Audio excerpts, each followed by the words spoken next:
So welcome to the keynote address of our 17th annual conference hosted by the McMaster Institute for Music and the Mind. I'm Dr. Laurel Trainer, Director of the Institute, and it's my pleasure to introduce Dr. Justin London. He's the Andrew W. Mellon Professor of Music, Cognitive Science, and the Humanities at Carleton College in Northfield, Minnesota. His Bachelor of Music was in classical guitar, and his master's in music theory from the Cincinnati College Conservatory of Music. For his PhD in music history and theory, he studied with one of the giant fathers of our field, Leonard Mayer, at the University of Pennsylvania. His research interests include rhythm and meter in Western and non-Western music, music perception and cognition, and musical aesthetics. He's been instrumental in challenging our field to consider the complexities of musical rhythm. And he has a long history of exploring music across cultures. So his book, Hearing in Time, published in 2004, is a cross-cultural exploration of the perception and cognition of musical meter. More recently, he has been studying micro-timings and ensemble coordination in Malian percussion music, and the effects of bodily movement on rhythm and tempo perception. He has many other interesting ongoing research projects, including the perception of musical duration and how the microstructure of musical sounds affects their rhythmic properties. He has held 2 Fulbright fellowships, one at the Center for Music and Science at the University of Cambridge, and the second at the Finnish Center of Excellence in Interdisciplinary Music Research at the University of Jyväskylä in Finland. He has held teaching and research appointments at the University of Cambridge, the University of Jyväskylä, University of Oslo, and the Max Planck Institute for Empirical Aesthetics in Frankfurt. He also has served to promote our field. So for example, he served as president of the Society for Music Theory from 2007 to 2009, and as president of the Society for Music Perception and Cognition, 2016 to 18. In his talk, Justin is going to include some ongoing research on how music affects dance. And his talk will include a short dance work that was choreographed by Henry Daniel and danced by Seana Williams and Amanda Damaren. And at the end, Justin and some of the artists will be available to answer questions that you can post. So welcome, Justin. We're very much looking forward to your talk.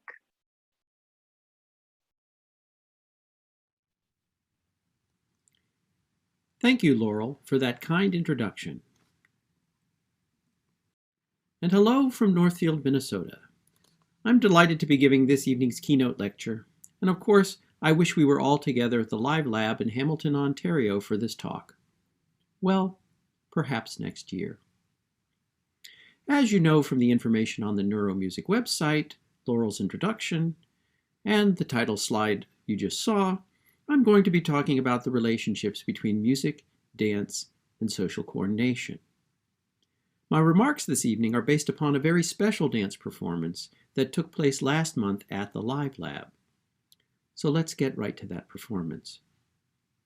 The dance was choreographed by Henry Daniel, the music composed by Emily Wood, and it is performed by Amanda Damaren and Seana Williams. In the performance you're about to see, Seana is on the left.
Let's give some virtual applause for Seana, Amanda, Henry, and Emily.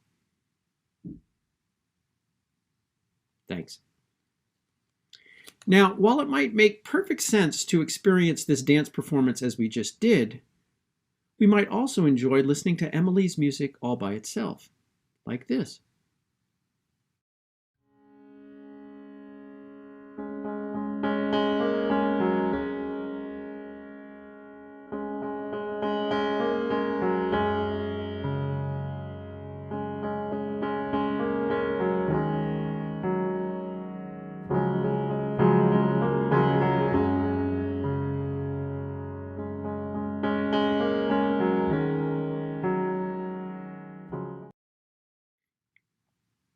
Indeed, if one thinks of dance music, from ballet to disco and R&B, we regularly listen to and enjoy music apart from the dance with which it's associated, from Tchaikovsky and Stravinsky to Stevie Wonder and Donna Summer. All right, I'm dating myself. Let me say Lady Gaga and Bruno Mars. But we almost never do this.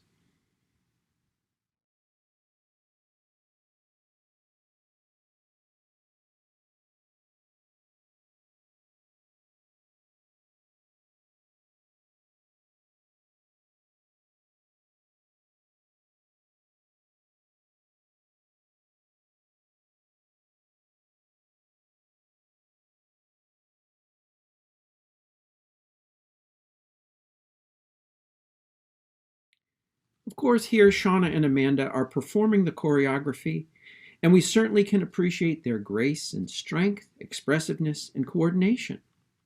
And one might even say that we can do so without the distraction of the music. But we don't. For the music is not a distraction. And for the viewer and listener, it seems to be a very necessary part of the dance. And as we'll see, it's a very necessary part of the dance for Seana and Amanda as well, but not for the reasons you might initially think. So let me jump to my conclusion right away, and then we'll jump back and walk to it step by step. The point I wish to make tonight is this. In our social experiences in general, and in listening to music and with dance in particular, music plays several important roles. One that is often discussed is that when the music has a regular beat, it allows us to get collectively in sync with each other, what is known as entrainment. Entrainment enhances our social bonds, both amongst the performers themselves, between the performers and the audience, and amongst the members of the audience themselves. This is true, of course, and doubtless in our experience of the dance video we just saw, though I have some curious facts to share with you about that in a minute. But what the music also does is create a shared expressive and emotional context, a context in which the dancers communicate with each other and through which the audience interprets their dance. My big point tonight is that this expressive emotional bonding is just as important as the temporal entrainment. And it's something that researchers in music and dance need to study a bit more closely. We've looked at entrainment quite a lot, but the emotional alignment, not so much. In the time that follows, I will first share a little of my own research on coordination amongst members of musical ensembles, paying particular attention to the degree to which expert musicians need to listen to each other to stay together. Spoiler alert, not that much. Next, I will give some more information about the dance performance you just watched and the experiment of which it is a part. There we'll be looking at a lot of different videos of Seana and Amanda dancing, and I will share a little bit of preliminary data analysis. I'll then conclude with a consideration of how watching a dance performance or going to a music concert is a form of social cognition, and how the perspective of social cognition helps us understand why we have music at the ballet and in the disco and at the soccer pitch and in church, and indeed, in most occasions, where and when people come together. So now let's move someplace rather far afield from the live lab. With my colleagues Rainer Pollack and Nori Jacobi, over the past decade, I've been studying the performance of expert djembe drummers from Mali in Africa. We have focused on the performances of a djembe trio. The lead djembe, always in the middle, plays virtuosic flourishes and elaborations of a basic rhythm. The dundun on the left plays the hook or timeline, that is the basic rhythm of a given piece, and the second djembe on the right lays down a basic groove. In addition to its aesthetic qualities, one of the attractions for studying Malian drumming is the extreme precision achieved by these drummers. While there's always some variability, humans do not play with mechanical precision. You'll notice that on average, the Malian drummers play with a very small variability, between 15.6 to 17 milliseconds. This variability is measured by first finding the precise onset time for each drum stroke, and then noticing the amount of misalignment amongst them. How is this precision obtained? First and foremost, the drummers are very, very good. Each drummer can produce his part and maintain a very stable rhythm on his own, without any inputs from the other drummers. But when they do listen to each other, they do respond to each other's minute changes in timing. Using the same data that allows us to measure the overall precision of the ensemble, we can also note the sensitivity to rhythmic alterations by one member of the ensemble, as reflected in changes in timing by other members of the ensemble. So, for example, if the lead drummer comes in late on one beat, we can notice if either the djembe 2 or dundun responds by delaying their drum strokes on the next beat. Of course, you can't really make any inferences from just one late drum stroke, but over the course of an entire piece, we can see if patterns of response emerge, and they do. This slide shows the extent to which each member of the trio listens to every other member. The brighter colors and thicker lines indicate greater responsiveness to a particular player, so the arrows point to the drum you're listening to. Here you can see that both djembe 1 and the dundun, J1 and D, listen to djembe 2 more than djembe 2 listens to either of them. And the djembe 1 also listens to the dundun. But the djembe 2 and the dundun don't listen very much to the djembe 1, which makes sense. Djembe 2 and the dundun together put out the basic accompaniment pattern. The djembe 1, the lead djembe, freely improvises above it. And even though djembe 1 is the lead drum in the ensemble, djembe 2 and the dundun do not follow the leader. The leader follows them, at least in terms of keeping synchronized. Mostly, though, this diagram omits an important point. The players mostly listen to themselves and self-correct if they're a little bit early or a little bit late. Indeed, we found that to perform the very rapid drummings that we find in this repertoire, a relatively low level of mutual attention is in fact optimal. For if you pay too much attention to what the other members of the ensemble are doing, you tend to overcompensate. And then, via ripple effects, the ensemble synchrony becomes worse, not better. So here are our takeaways from this side trip into Malian drumming. It's not a leader-follower relationship for coordination and synchrony.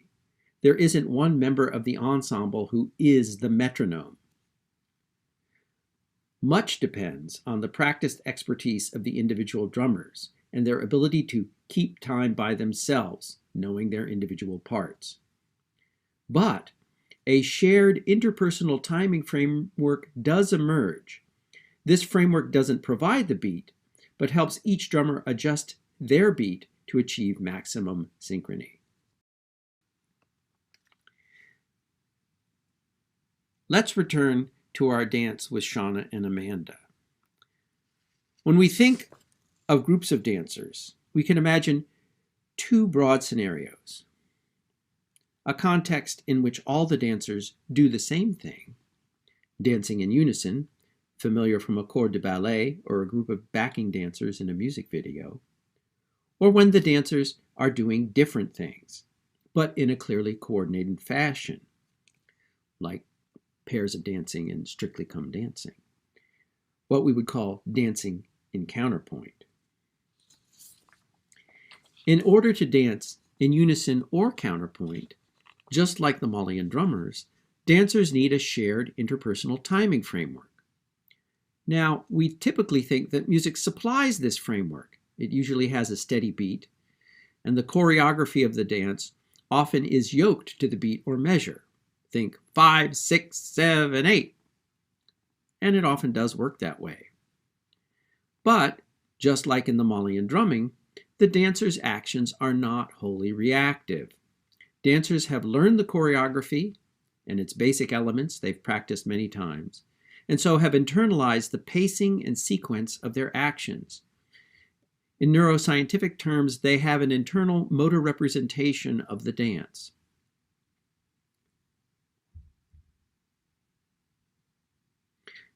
So, in this case, music provides information that helps each dancer maintain their internal timing, and it enhances their ability to maintain coordination with each other. And so, to open a window on this process, we put together our dance performance. But here are some surprising facts. Henry Daniel composed the choreography wholly apart from the music. Indeed, before the music was even composed. Likewise, Emily Wood composed the music apart from the choreography, though with some constraints in mind. More on that in a moment. And while the music has a steady pulse, it was not designed as a timing framework for the dance. Nor were the dance movements designed to coordinate with a pulse framework. So Seana and Amanda are not dancing to the music, but with the music. And it's finally worth noting that Seana and Amanda learned their parts separately, not together, and only put them together when they arrived at the live lab for the experiment and the videotaping. Against this background, we designed an experiment to explore the way that even music such as this might affect the coordination and experience of the dancers. First, recall that Amanda and Seana are dancing in unison. They're always performing the same movement at the same time. So, to explore the effect of the music on this coordination, we had three experimental conditions in terms of the music. No music, though there's some sound. Sparse music, not many notes but a clear beat. And dense music. You heard the dense music in the initial performance. We also had 3 dance conditions paired with all the music conditions. Dancing alone, paired dancing, and we also had the dancers dancing with video. That's a lot of dancing.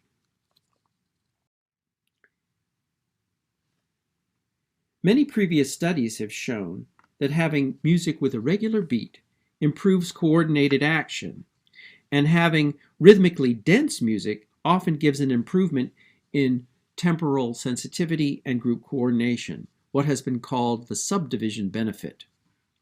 That is, having not just a steady beat, but a beat divided into duplets or triplets. The idea here is that having more temporal information allows for more precise timing. So with that in mind, we charged Emily Wood with the composition of music for this project. And we wanted her to create music that both a psychologist and a dancer would love. So after coming up with some basic musical ideas and with feedback from the experimenters, Emily created 2 different versions of the music that we used in the experiment. The sparse version consists of long sustained notes, but a clear pulse of about 50 beats per minute. It sounds like this.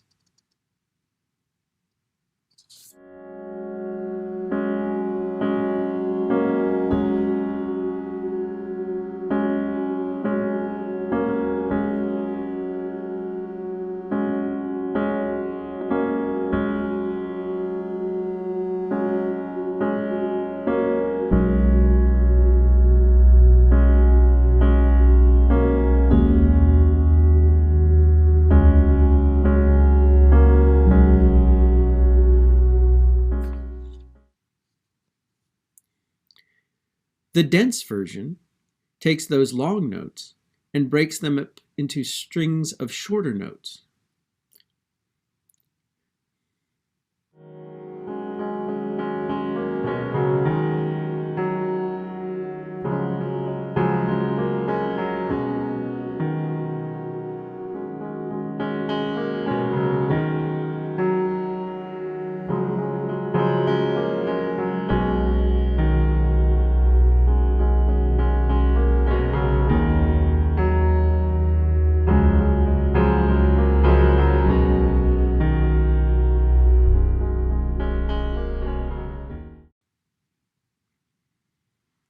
As much as possible, all of the other aspects of the music, melodic shape, harmony, formal organization, style, the sound palette, were all kept constant.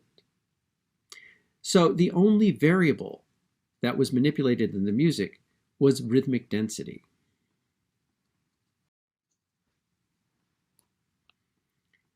As noted on the previous slide, to understand how well Amanda and Seana were able to coordinate their actions, we had them dance separately and individually, as well as a duo and with video. And we also had the dancers dancing with Seana on the left and Amanda on the right, and then made them switch sides and do it all over again. We're mindful that as they repeatedly performed the dance, there would be an effective practice. They would get better at it and better at working together. So some things might change that weren't due to any differences in music or stage position and so forth.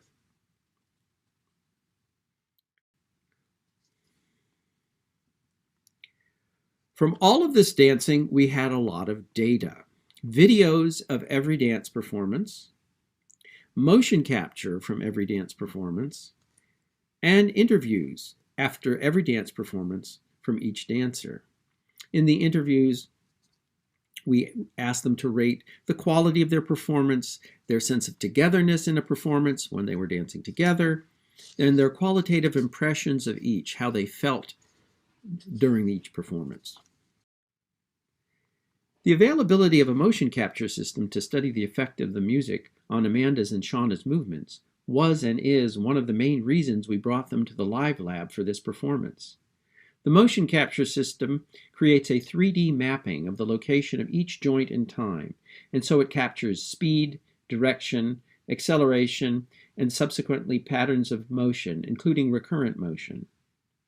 And of course, the data from one dancer can be compared to the data from another.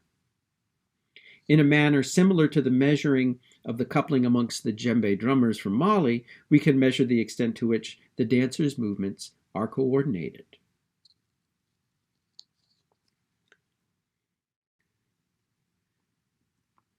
The Live Lab's motion capture system uses 27 cameras, each registering the location of various markers 100 times a second. Seana and Amanda each had 23 markers on their main joint locations. You can see the bracelets on their wrists and ankles, the band around their waists, a cluster of dots on their heads, as well as some others. So if you do the math, if you have 27 cameras taking 100 images a second of 46 markers and a dance performance is 5 minutes long, that's an awful lot of data. We haven't even really scratched the surface of the data collected from Seana and Amanda's performances, but I have a few tentative results I can share with you later. We can grasp a lot of what's going on from just looking at the video data. And the first thing we did was have Seana and Amanda perform the dance alone, without music. And this is truly impressive. At least it was impressive for me. The dance is a 5-minute sequence of complex gestures with little or no repetition that Seana and Amanda had completely memorized. For starters, here you will see Seana and Amanda side by side. This is the first 40 seconds of each of their solo dances without music.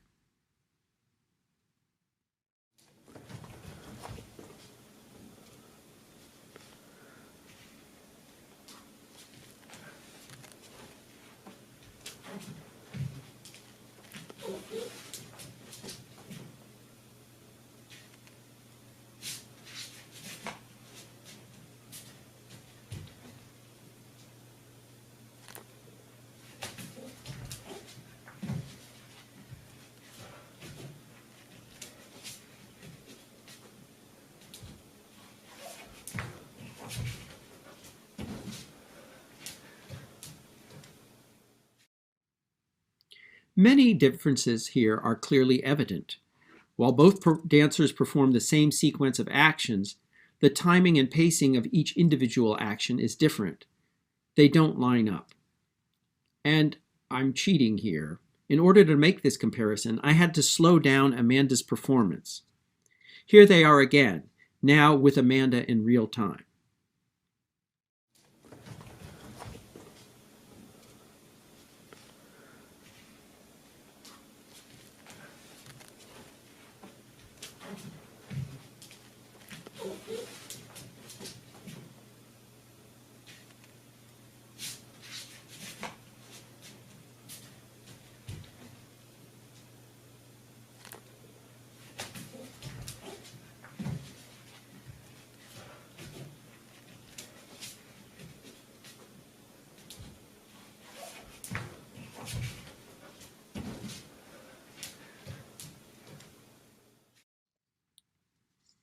As you can see, initially Amanda and Seana had very different senses of the basic tempo of the piece. Full disclosure, on the first day, Amanda was having some allergic reaction issues in the live lab and admitted that she was dancing a little fast to get out of there. But the dancers both noted in their interview commentary that given the differences in height and reach, they will tend to move at different rates. Amanda specifically noticed, when dancing to a video of Seana, that she had longer lines and limbs, and so it was fun to dive into some of the movements more and work my body in ways it's not used to working. These differences in dance tempo relate to a long-studied aspect of musical action and timing, what's known as spontaneous motor tempo, also preferred tempo or natural pace. From spontaneously tapping to walking to playing music, people have very particular idiosyncratic rates of activity to which they gravitate. A significant component of natural pace is based upon the biomechanics of their bodies, as well as the way in which brains process kinematic information that of course comes to us through our bodies. So these first performances, solo, without music, show not just differences in pacing of individual gestures, but tells us something perhaps about Seana and Amanda's personal tempos or preferred tempos. And when they worked together to form the duo performance, that involves a process of negotiating those differences in spontaneous motor tempo and coming together on a joint interpretation that will work for both of them. Interestingly, things started getting closer together, even in the solo conditions, once the music was added.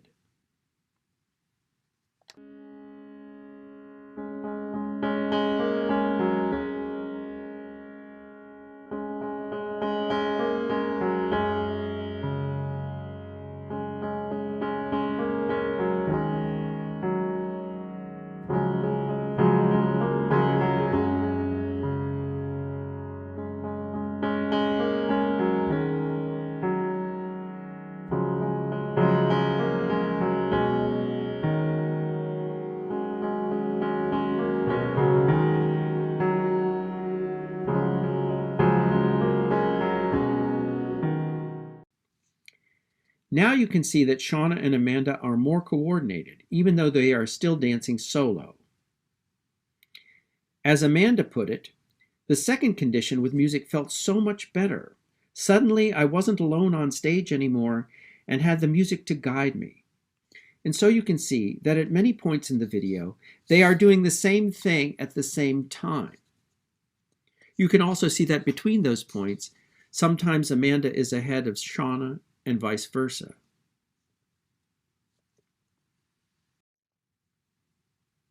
Now let's move on to the duo conditions.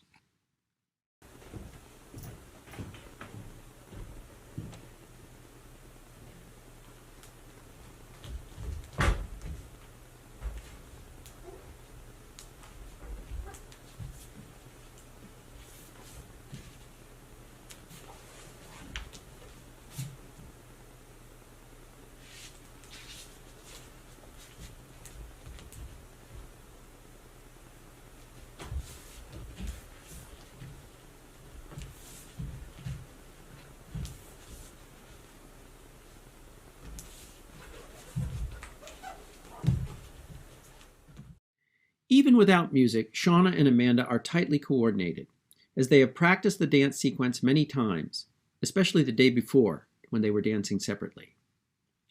Now there are many other cues for their synchronization. Most of all, vision, though as the dancers noted, a lot of the dance moves stage right, and so the right-hand dancer has a bit of being the leader baked into the choreography, because they tend to look to the right. There's also sound. There are footfalls, squeaks, and most especially, breathing.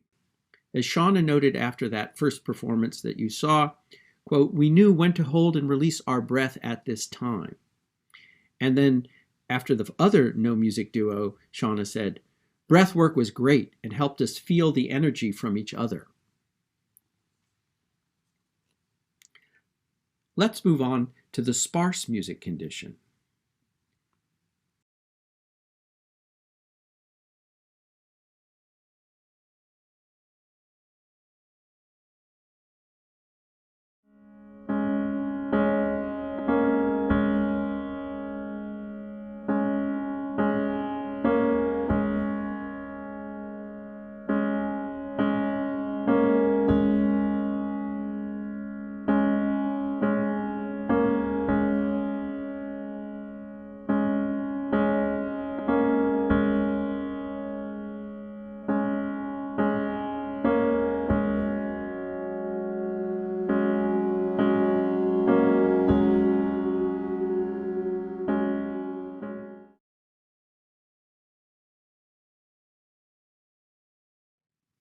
Overall, with the music, the sequence slows down, and the individual gestures, arm motions, leg lifts, are more tightly coordinated. Let's watch the sparse version one more time.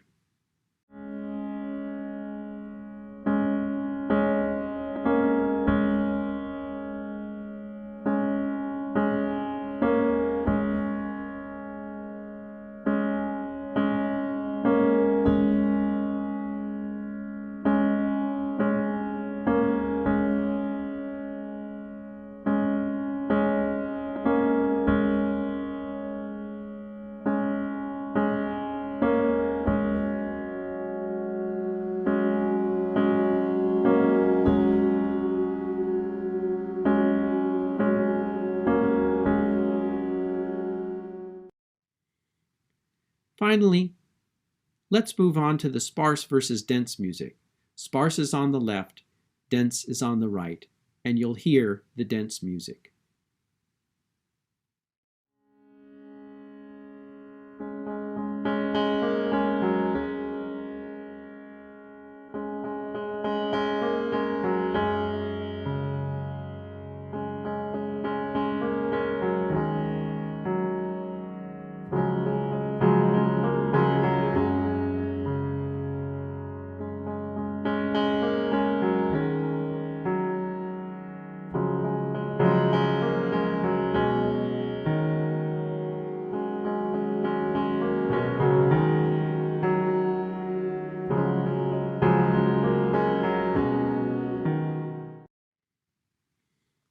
There are still some differences in pacing between the two performances.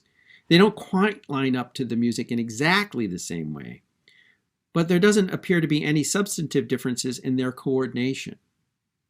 So, in order to tell if there are, we must turn to the motion capture data. As noted above, we have a mountain of motion capture data, and we've barely begun to analyze it.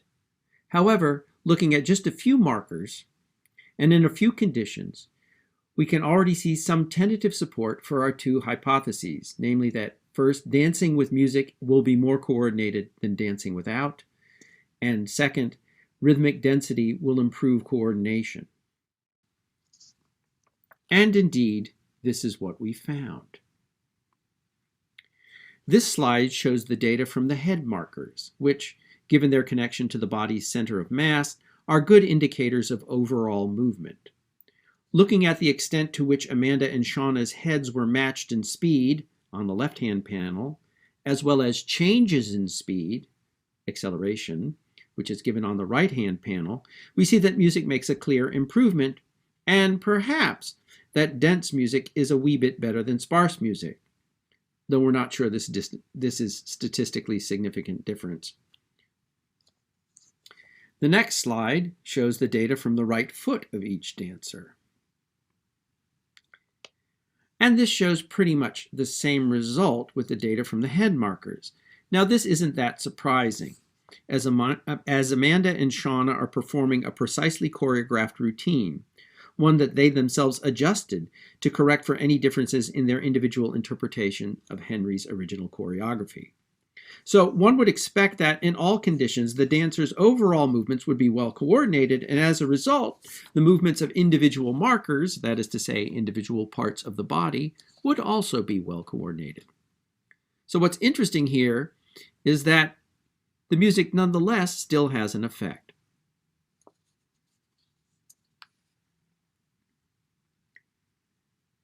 Last but not least, certainly not least, we have Seana and Amanda's own observations on their dance performances.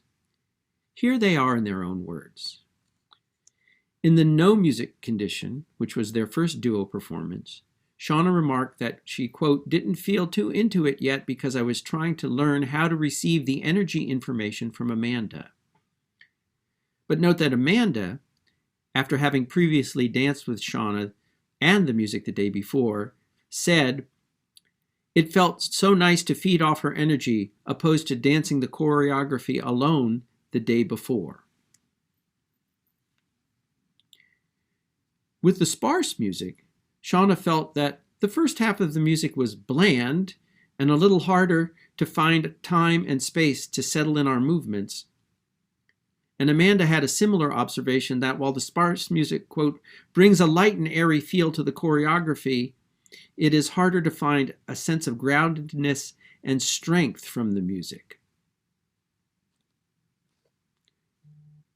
Finally, with the dense music, Seana and Amanda found a better emotional connection to the music and each other. Seana's comments were that the music was very emotive. I danced with so much flow with Amanda. It was easier to ground my movement. And Amanda said, I felt an immediate sense of power and confidence. I felt we were able to express ourselves fully, knowing that the music will guide us and connect with the choreography so well. The first thing to notice with Amanda and Seana's comments is that they are not talking about the beat and meter of the music. That is, they're not talking about the things that people who study rhythm and entrainment normally talk about.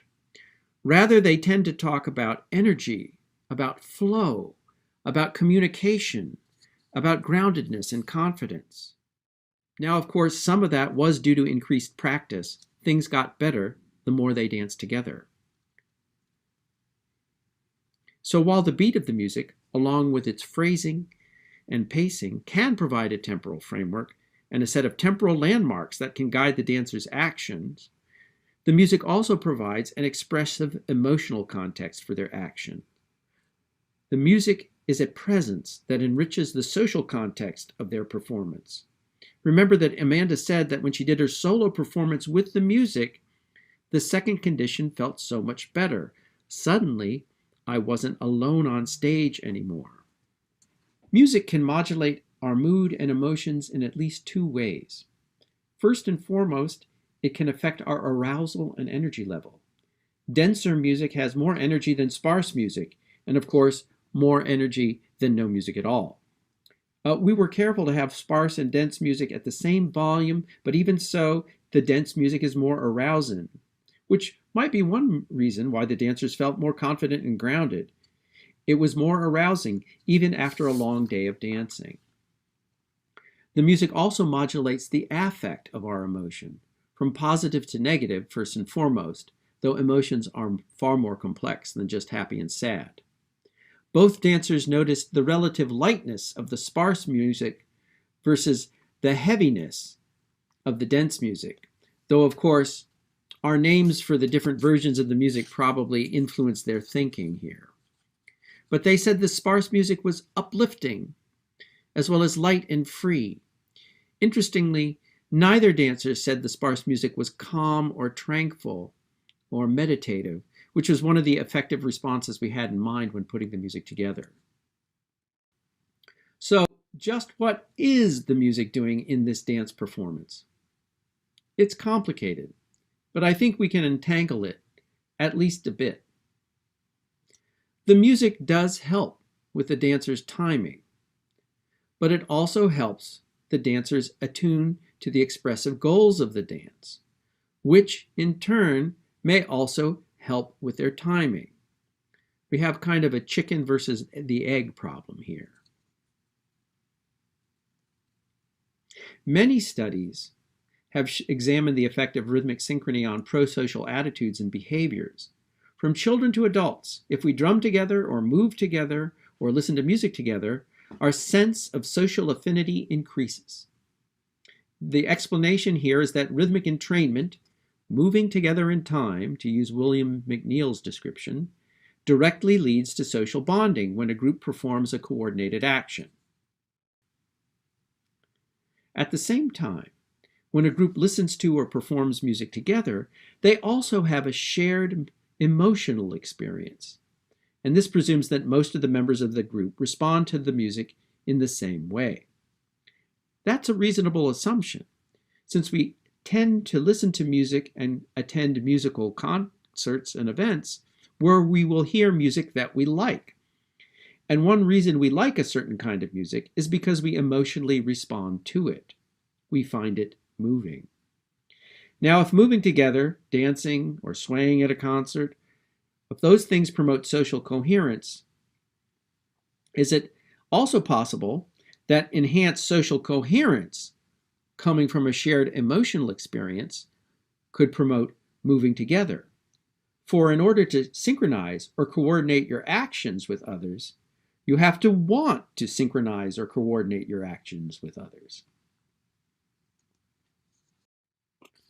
A concert or dance performance is normally a social occasion, though there are exceptions like when we bring musicians and dancers into the live lab. As Patrick Uslan has put it, musical activities are intrinsically social, and hence emotional responses to music are intrinsically social. The same thing could be said for dance. Artistic displays, whether in gesture or in sound, are there to serve some expressive and communicative purpose. The music helps us understand what that expressive purpose is. And the dance does the same as well.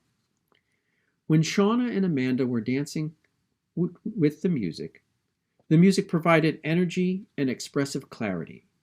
It provided a shared emotional framework as to what their dancing was about. That in turn may have allowed them to have a keener sense of the expressive goals of their movements, which enhance their synchrony and coordination. And this occurs whether or not they were using the timing information provided by the rhythmic structure of the music. For us, their audience, the music also helps us grasp what their dancing is about, and thus promotes our understanding of the dance as well as each other through our shared empathetic responses. As Marcus Pearce and Martin Rohrmeyer have observed, music can, quote, communicate emotional meaning and potential associations immediately and to many people at once. This helps us connect with both the dancers and each other, and that connection is what gives music and dance its artistic and social power and significance.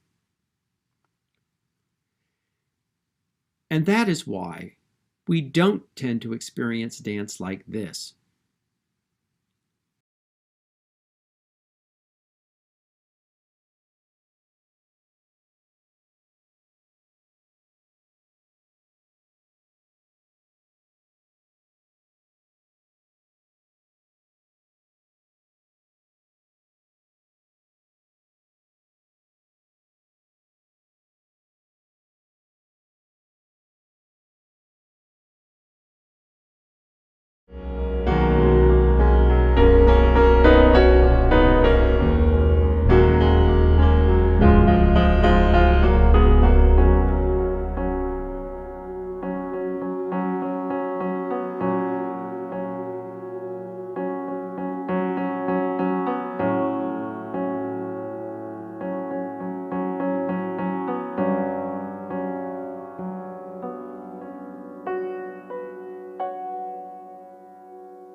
Thank you, and I look forward to your questions and talking with Amanda, Emily, and other members of the Live Lab when we do.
Doing it.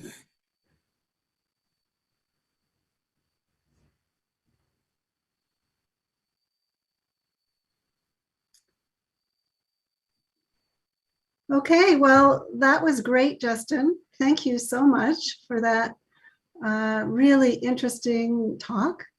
I just want to, before we get into the questions, I just want to introduce the rest of the panel. So first of all, we have Henry Daniel, and he was the choreographer of the dance. He's a distinguished professor at Simon Fraser University, where he is a professor of dance, performance studies, and new technology. He's a scholar, performer, choreographer, and the artistic director of Full Performing Bodies.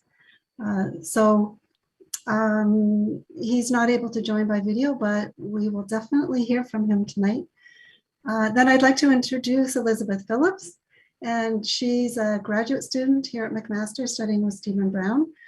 And Elizabeth, Justin, and I kind of hammered out together the design of this complicated study that Justin just presented. Then we have Emily Wood, who is also a graduate student at McMaster working in my lab. And she composed the music for the study. And during the breaks today, you actually had a chance, I hope, to hear some of her music, as well as some of the music from another graduate student, Erica Flayton.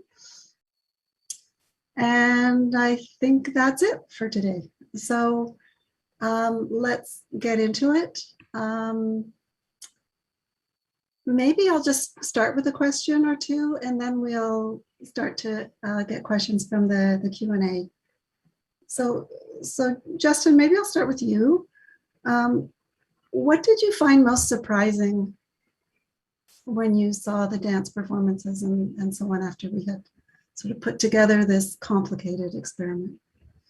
Well, I'd say what was initially surprising was how well coordinated Amanda and Seana were without the music right away. And then upon a little reflection, it's like, then that wasn't surprising at all, which I put in the talk, that of course, you know, a trained dancer can do these complex motor sequences now and stay very well together, and they have a lot of experience looking at each other. So that was, I would call that a faux surprise that wasn't a real one.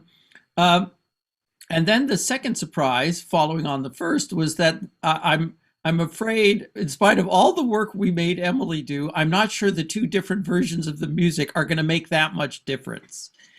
That is, that both had enough landmarks that allowed them to maintain their timing.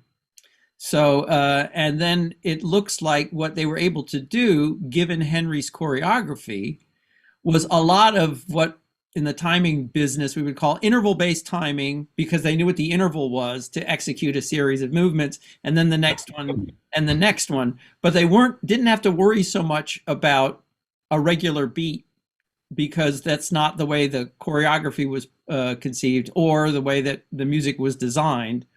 I suppose, Emily, you should be thankful, because we could have had one of the dancers run the choreography and said, okay, make the music fit that. But the coming at it from the music timing side, you always think, oh yes, more rhythm is better. It's more information.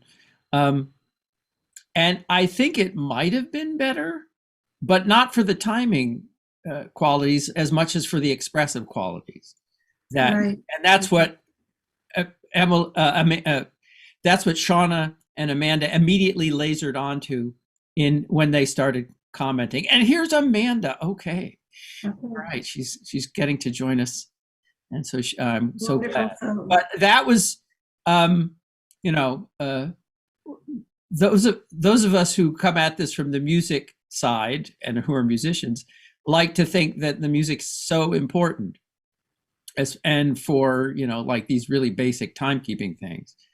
And it may be important, but perhaps not for that. And that was my sort of surprising revelation as I thought about the experiment and as I looked at the videos. And of course, now we really need to start digging into the data to see what it will tell us about the coordination. Right.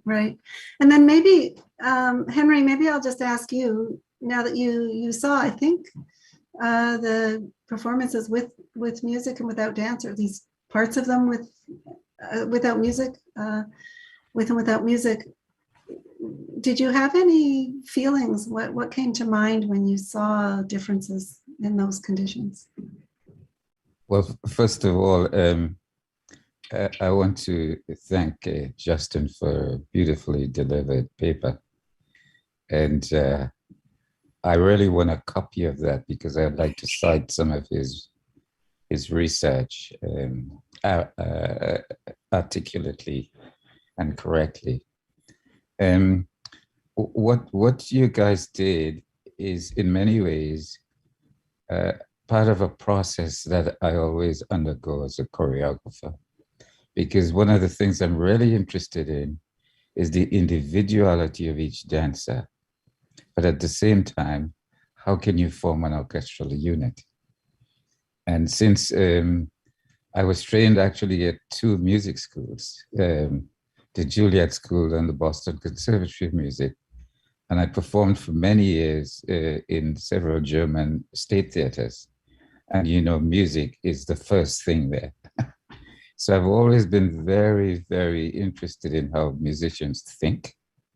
And then when I got interested in electroacoustic music, I realized that I could have a whole lot more control of some of the things I was interested in. So that, for me, this entire project of how you handled it without my presence and what those two beautiful dancers did, all I can say is I would love a copy of this this paper, because it could probably say a whole lot of things additional to what I could say that could be very useful for my field. Yeah, thanks, Henry. And then next I want to turn to Elizabeth, who actually executed a lot of the data collection, organized a lot of the data collection. And maybe Elizabeth, maybe you could just tell us briefly, like, one really challenging thing in doing this experiment. There were fewer challenges than I expected. Going into it, I think we were mostly concerned with how we would make sure the motion capture markers didn't interfere with the execution of the dance.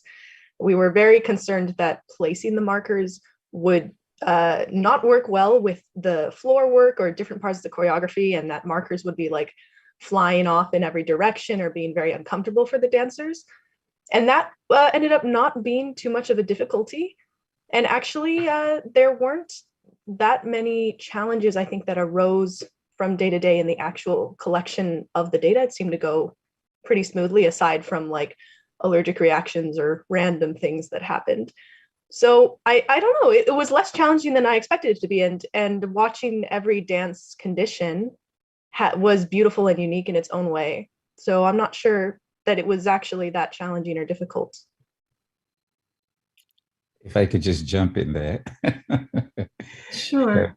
One of the things that I would have loved to do was to speed up the dance 3 times as fast.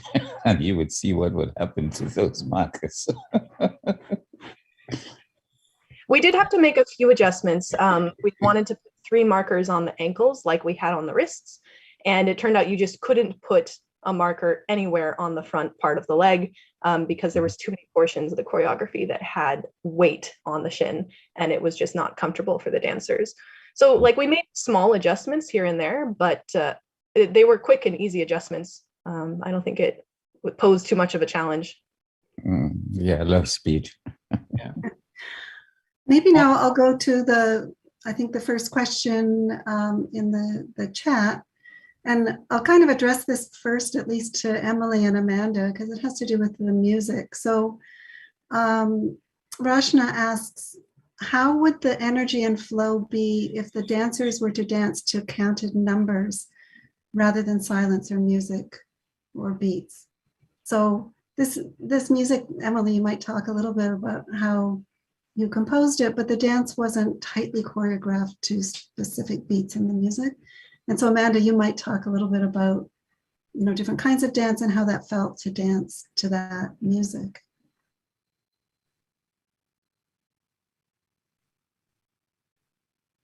Right, so I guess I'll jump in. So I guess first I'll just talk about actually creating this music. Yeah, kind of like how the dancers mentioned about the emotion in the music. I kind of came to it thinking that I want to create more of a mood. I want to create more of an emotion, and that was kind of what I was thinking of when I was coming up with these pieces. So I actually recorded the music in the live lab, and the day I came into the live lab, I didn't have any idea what I was going to record. I was just going to be inspired by the moment. So I kind of had this idea of layering different piano parts and layering different kind of like pads over these piano parts, but pretty much I came up with this just one basic structure, and I just tried to make 2 different versions of that. And like we mentioned, that the dense and the sparse versions, something that would be emotional, something that would support a dance, and yeah, just kind of let it happen in the day while I was there in the live lab.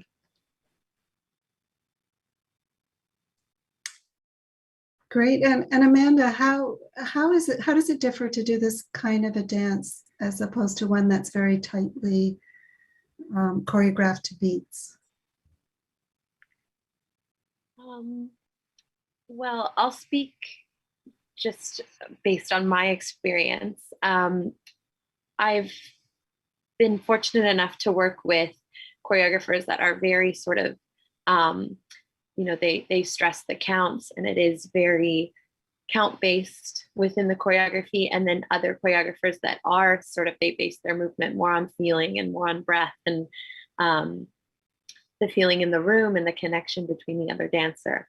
I think in this case, learning the choreography over Zoom and through a video, it was a little bit more challenging, especially not being able to work with Henry one-on-one for this piece in particular, to really stress those counts and go through it together, Seana and I and Henry. And so we did really rely on each other in those moments, performing, in person, to feel each other and connect to each other through our movement, through our breath, in that moment, right then and there. And I think there was something quite special in that, and quite raw, and quite,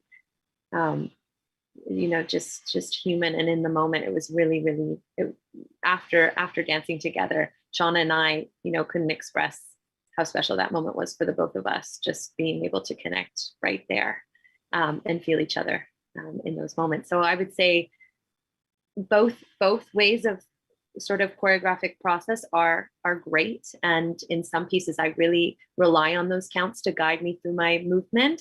But in this piece in particular, it was so lovely to just connect with Seana in that way, and feel each other's heartbeat and rhythm through the music that Emily provided, and allowing that to guide us. I have a follow-up question for Amanda then. I'm wondering, since I didn't get to the live lab to witness all of your work, was there a moment either in the solo dancing or when you first were putting it together with Seana where all of a sudden something you'd worked out, you had to make an adjustment on account of the music, that some moment said, oops, let's stretch this out, or, arrive at some moment in the music? Or was it mostly just of us maintaining the flow? So for those of you that were there in the theater with us, I think you can, do you remember us sort of meeting together, Seana and I, on stage, and there was about 5 to 7 minutes there before we actually danced the piece that we had to sort of stretch and communicate and go through the choreography as fast as we can in those moments. And in the green room, when it was just the two of us kind of sitting and reflecting, we could kind of talk to each other about, okay, when are we going to slow down here? And I think especially in the dense piece of music, there was a moment where the whole piece just kind of shifted, and it got a lot darker and maybe slower. And so we found that moment in the choreography, and we said, okay, we're really going to slow it down here. And when we came together and we could dance together, you really saw that shift happen in the choreography. Because when I watched the video, there were parts of Henry's choreography that really sort of connected with me, that I felt, maybe I wanted to extend further or lengthen. And then for Seana, it was totally different. Maybe she felt better doing this movement, and so she would lengthen, a leg, where I would lengthen like the reach or something like that. So in those 5 minutes right before we performed, that was sort of really key and important, because we could kind of mark through it, talk about it, and then just kind of wing it the best we could through the performance, while feeling each other and listening to our breath, especially in those moments without any music too. But yeah, I think because we've performed so many times just throughout our lives, these sort of steps come naturally to us. And it's sort of like riding a bike. We've done it, we've been there. When there's two mature dancers on stage, we can really sort of make it happen. Yeah. Just from experience in other pieces. Yeah, it sounds like when I'm playing a jazz gig and you're talking to the bass player before the next chart. And it's like, all right, you're going to do this, you're going to do that. Right. Okay, fine. When's the singer Exactly. coming in? Yeah, that kind of thing. That's it. Yeah, that's it. Yeah, let me ask you another question from our audience. So this is from Haley Cragness. She says, super cool, everyone. This idea of the importance of emotional coordination really resonates with me, since there are definitely those who struggle to synchronize motor responses. So I think you guys felt a sort of emotional coordination, especially with the most dense music. So Amanda, maybe you want to talk a little bit.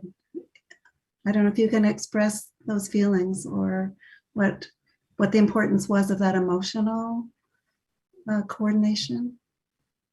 Absolutely. Well, growing up, learning to dance, you learn how to really express and emote yourself through movement. I know there's times in my life that I'm extremely grateful for it, because some things I just can't express in words. And being able to use my body and use this movement I've been taught to express whatever I'm feeling inside is a gift, really. I've been trained from such a young age to know what it feels like to feel good, and to know what that feels like to get those emotions out. I'm lucky to have this sort of form to communicate.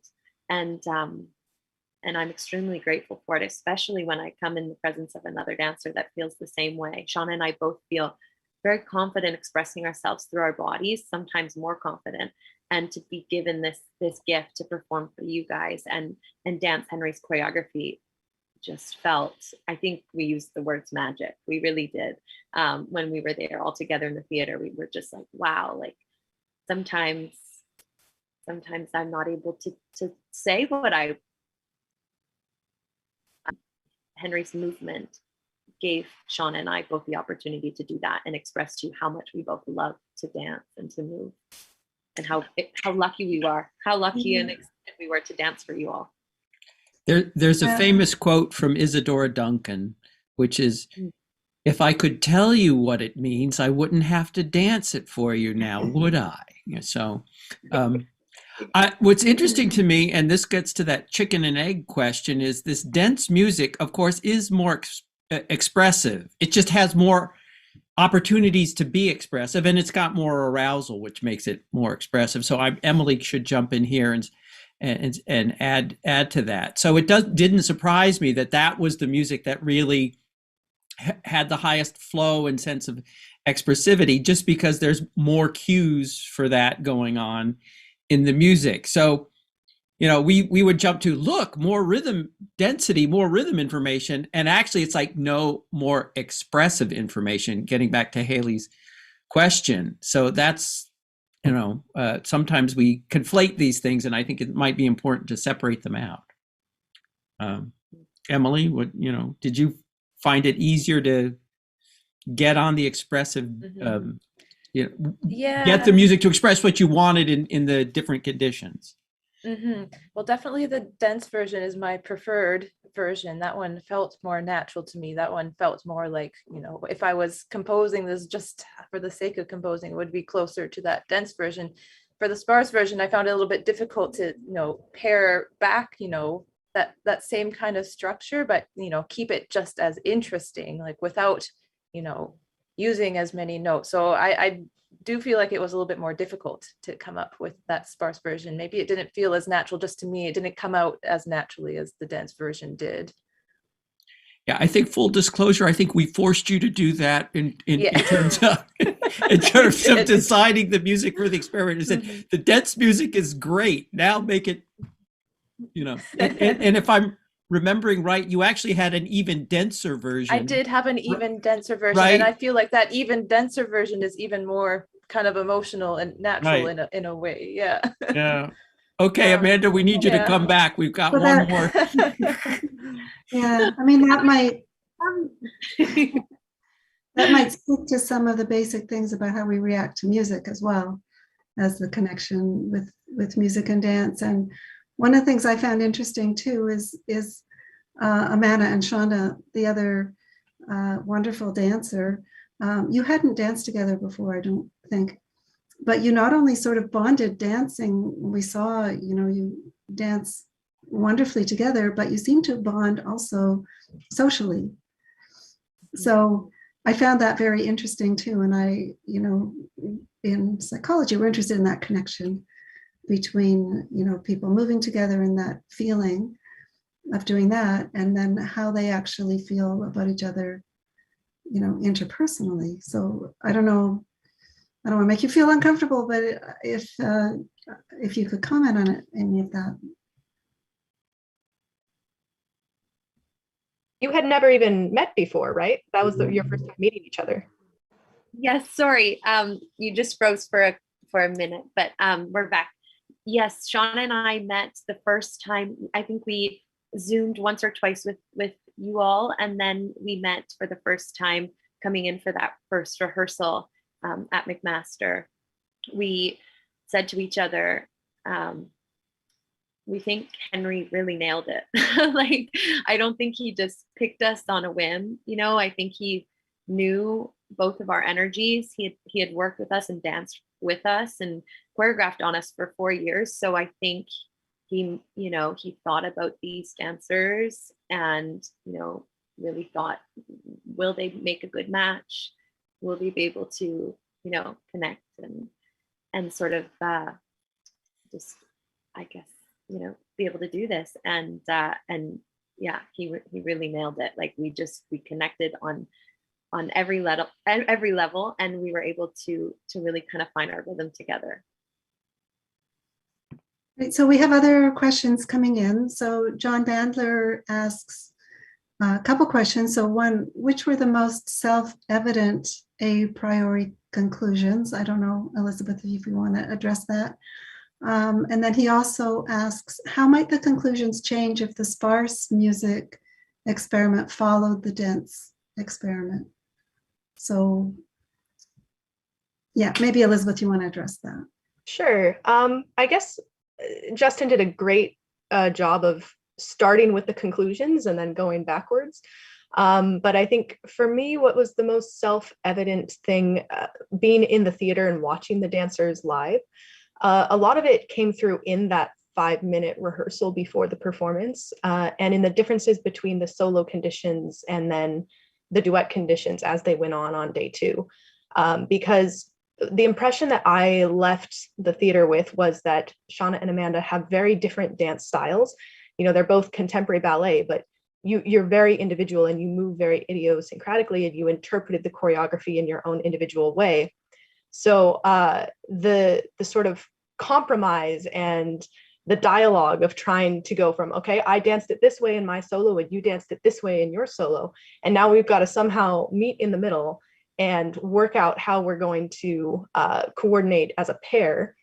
In that way, I think the most self-evident conclusion was that if you look at synchrony completely separately, the 2 solo conditions are going to be very different, especially in motion capture. And even just when you put the videos side by side, Justin had to actually slow down Amanda's video for it to be somewhat similar to Seana's, who pulled a little switcheroo on us there.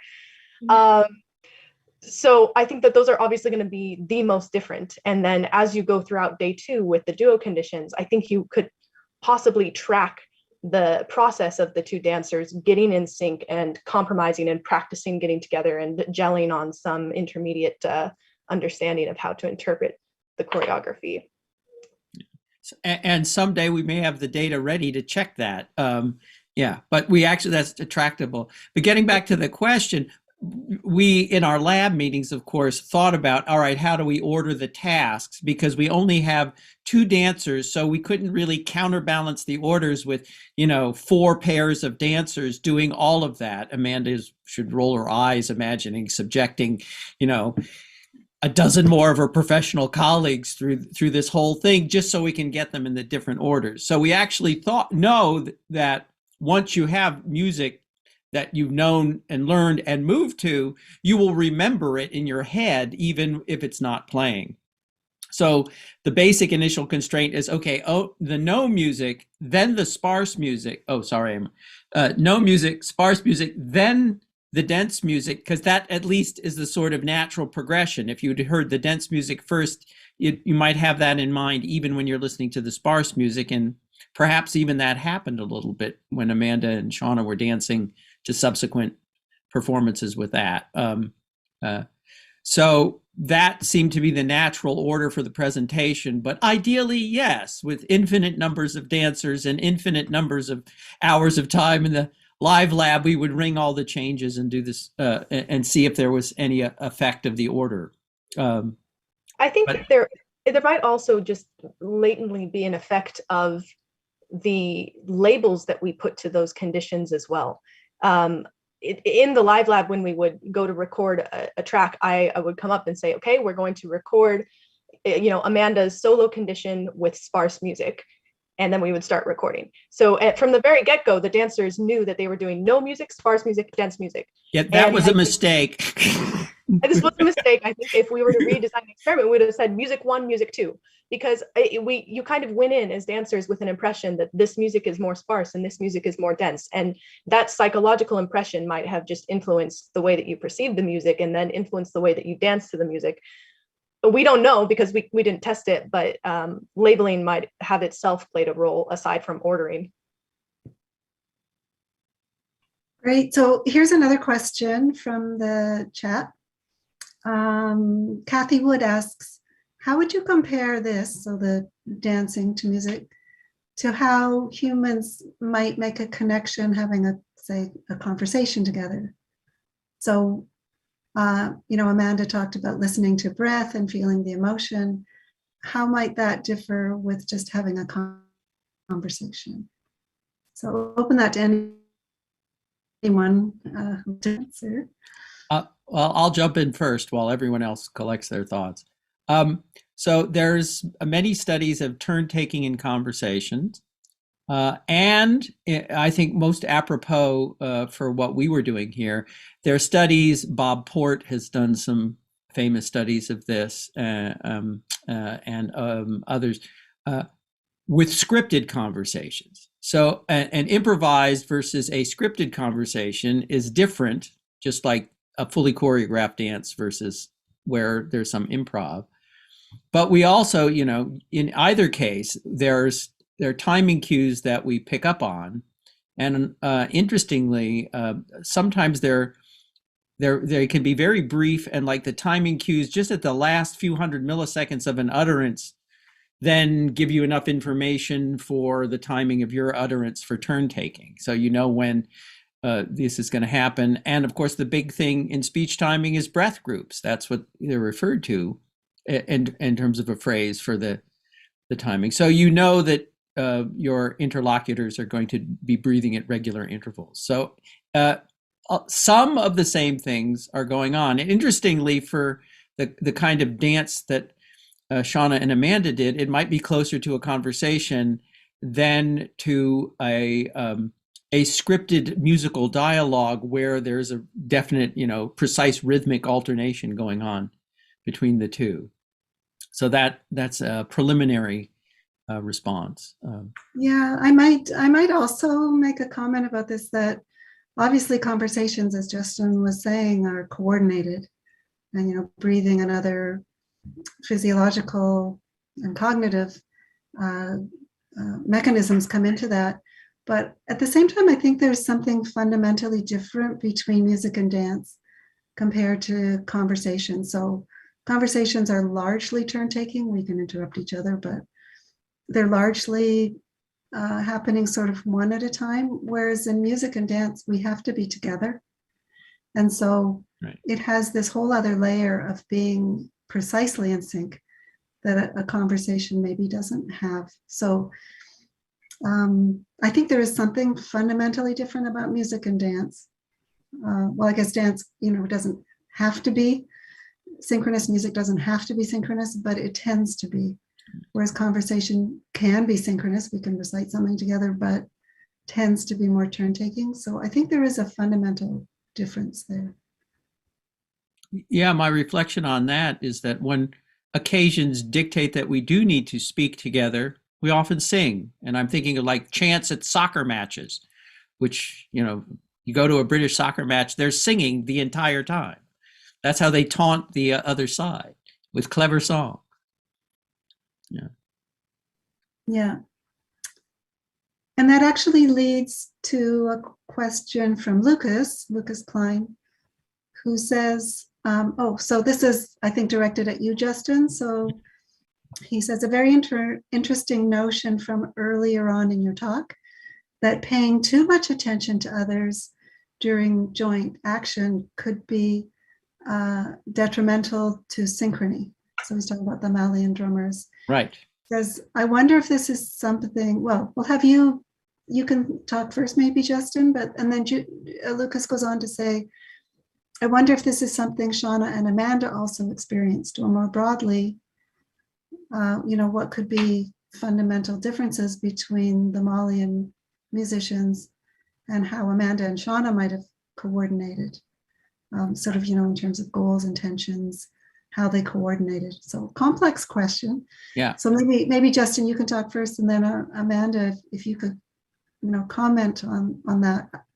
I'm happy to try to clarify the question if it's not clear as well. It's pretty clear enough to me. I'm not sure how clear it is to Amanda, because this is sort of where I live with mine. So in music, when you get a little off and you're trying to get together, there's many studies of this. Tons of them were done by Bruno Repp, who both Peter Keller and I, and the three of us together, have worked on these questions. And so Peter's talked about a phase correction response. And in the talk he just gave before, he talked about his model. Well, one of the components of the model was how quickly you adapt to when someone else gets off, or the metronome gets off. And in those situations, they found that not a whole lot of gain on this phase correction response is good. If otherwise you tend to overcorrect. So our study was with the Malian drummers, who really didn't need that much input, was actually really, really small amounts of that parameter in Peter's model. Just really a little bit of listening, because mostly everybody's going to correct themselves anyway. They're aware of their own bodies, and when their own bodies are a little early or a little late, they don't need external information for that.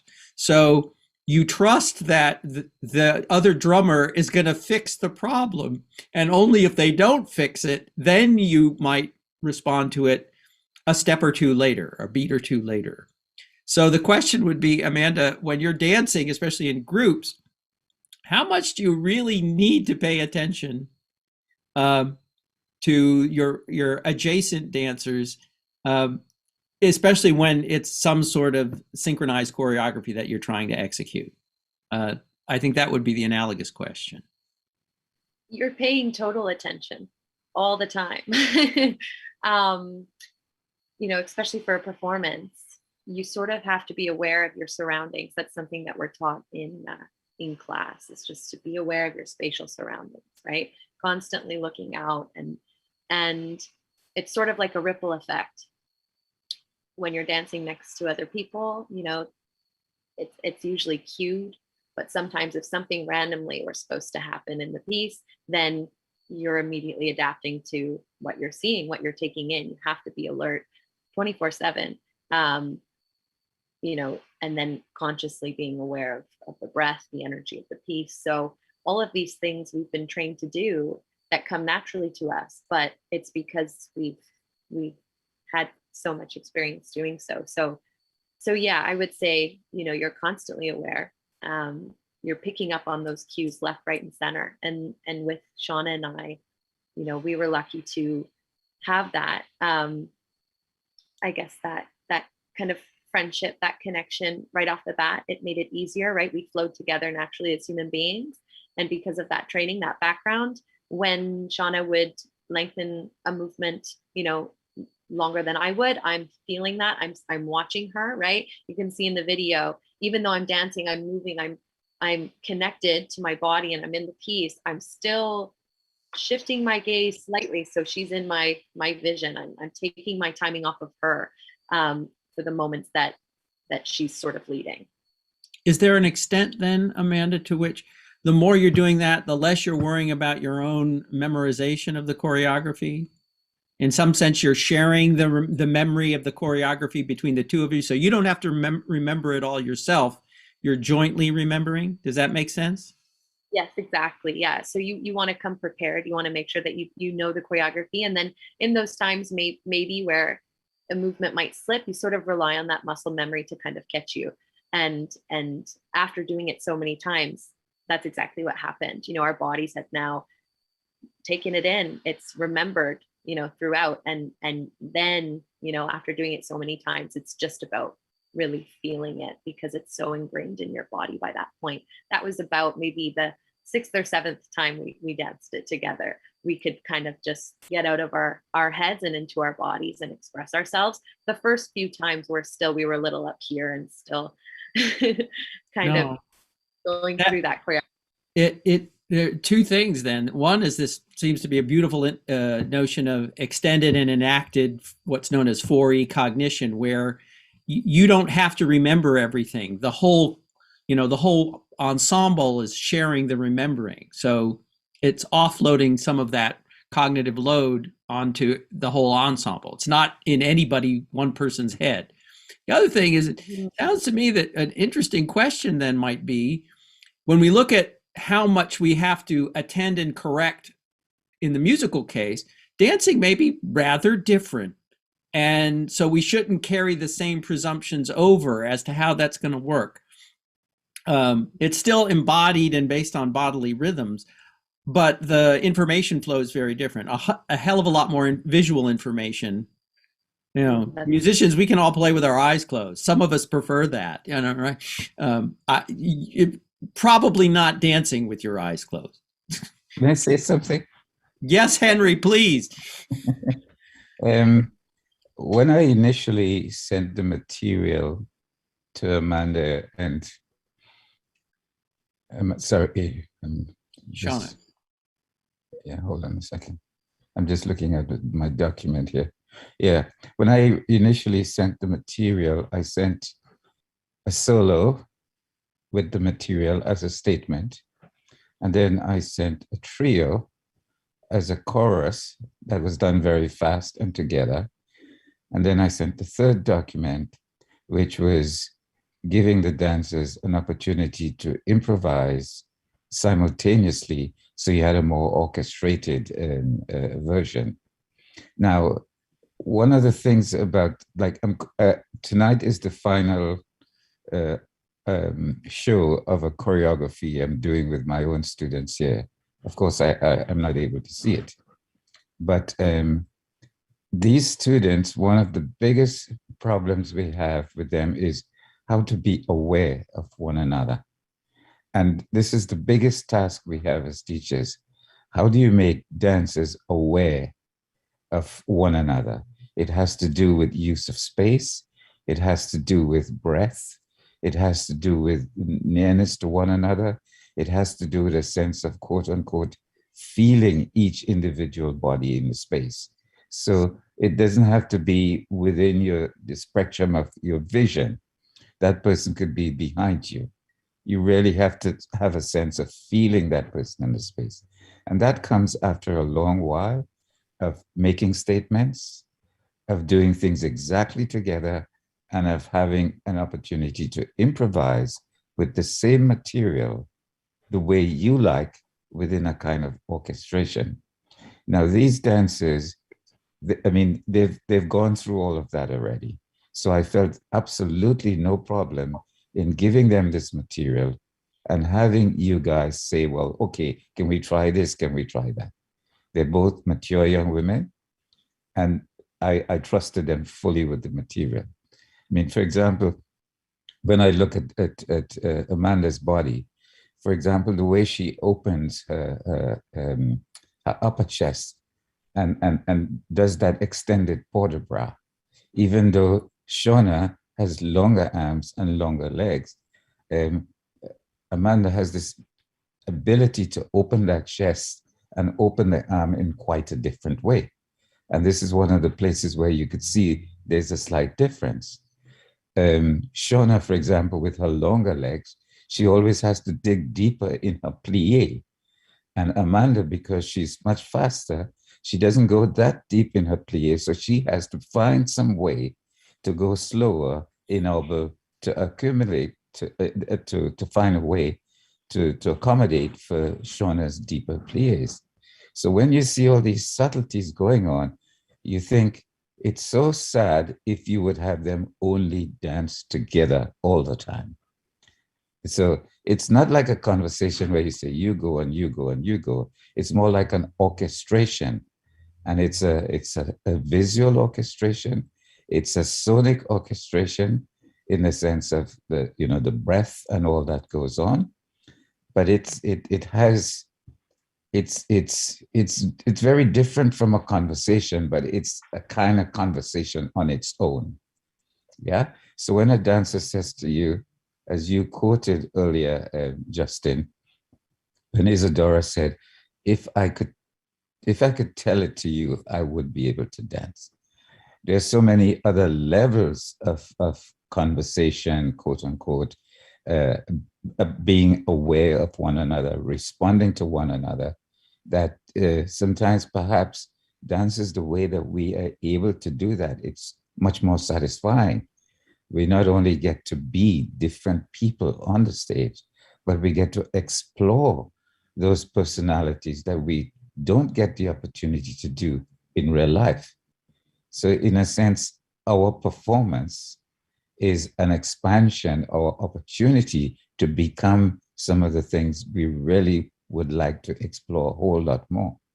So giving these two dancers this opportunity and seeing the way you direct them, for me, is in one way, it's a sense of, I feel really pleased that they're able to do that. And on the other hand, I feel I would love to have some of that different approach to research to be able to share with some of my colleagues, because our research, quote unquote, is quite different to the way you think of research. And I think a combination of those different forms of research could really be a whole lot more educative to our audiences. Yeah, that's a very profound statement, Henry, because I think from what you've expressed, but also I know from, people like Justin and I in our fields, we really want to bridge that gap between the science, understanding the science, and the real sort of artistic expression and what it's really about. And I think it's going to take both sides. It's going to take, the science sort of approach that we bring, but also, the profound understanding of the artistic side, and the type of research that goes on there. We really have to bring those together. Let's add a third dancer and extend the project. Yeah, we'll have to do this again, maybe in a few years once we've analyzed all this data. I'm kidding. But actually improvisation came up, Henry, and I think that's really interesting. We talk about that in terms of music as well. So differences between when people are improvising and when they're performing something that has been laid out as the dance was in the case of our experiment. So we could only do so much in this first experiment, but I yes, think, of course. if we had Amanda and Seana improvising to the elements in the choreography, that would be really fascinating as well. And that leads me actually to, I think, what is our last question from the audience, again from John Bandler, who says, will the data show which of the dancers was the leader and which was the follower? And this is actually is one of the things we are interested in. So obviously we're interested in synchronization, and that's what we've started with and what Justin talked about today. But we also have ways to mathematically look at the motion capture to figure out who is influencing who, to what extent. So they can both be influencing each other, and we can measure that, and we can measure in different places who's influencing who more. I have one response to that. Yes. And that's also was in Justin's talk. Call and response is an extremely important activity within certain cultures, especially the African cultures. And that call and response is, I mean, you find it a lot in jazz music, for example. It's how do you feed off someone else? How do you take that direction and run with it? How are you willing to say, okay, now it's my time to retreat, it's your time to go forward? That happens in minuscule scales. So it's not just maybe a whole big solo.